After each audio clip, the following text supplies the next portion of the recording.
So here's a question from the source material. What do you think the owner of the vineyard will do? Right. And the answer it gives is pretty blunt. Yeah, exactly. He'll come and get rid of everyone. Then he'll assign the care of the vineyard to others.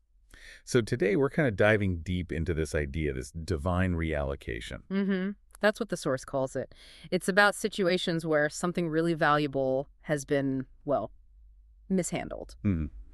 And it gets given to people who will actually be faithful with it, cherish it even. And we're going to unpack a few core themes here. There's this concept of a calling or a gift being like a vineyard. Right. Or maybe the experience of feeling, excluded or silenced. And also this idea of being rejected only to become essential later on, like the cornerstone idea. And the source is pretty clear. This isn't just a nice metaphor. It sees it as a principle of justice, almost. A sign that big changes are happening. Okay, so let's dig into that first point, the mismanaged vineyard. What does that really represent? Well, the source suggests it could be lots of things.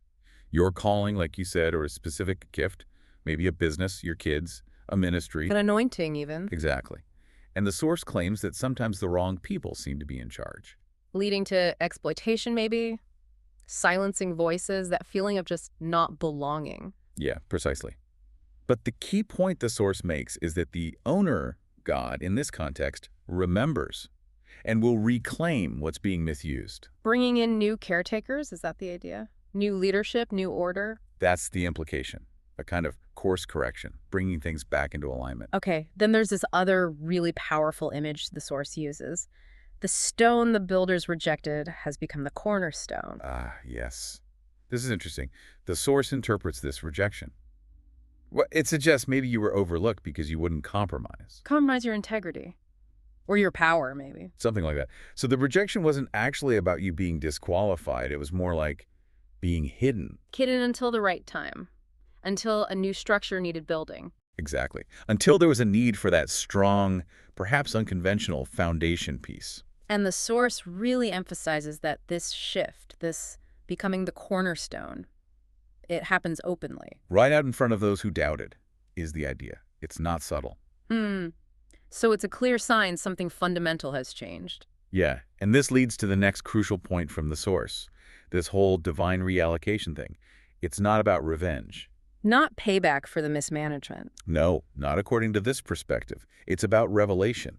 It's a deliberate reassignment to those who will actually value and honor what they've been given. Okay, so for anyone listening who's felt rejected or overlooked, or like their voice just wasn't heard, The message here is pretty direct. You are not disqualified. You're the cornerstone. that's quite a statement. It is. And the source goes on to say that if you feel like something significant is changing around you, like a major shift is underway. That feeling might be God's doing, as the source puts it. Yes. Something to believe, even if it seems, well, unbelievable. It's presented as a very definitive thing.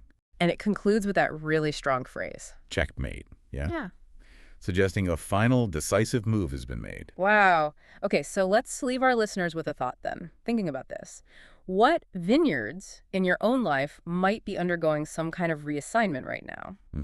Or where might you have felt like that rejected stone, maybe unaware that you're actually poised to be the cornerstone for something new? Yeah, it really reframes things. The core message seems to be that setbacks or feeling excluded, it might not be the end of the story. Right. It could actually be part of a much bigger shift towards something new, something more aligned with true value and purpose. Definitely something to reflect on. Keep observing. Keep thinking about these themes in your own experiences. Absolutely. You never know when that perceived rejection is actually setting the stage.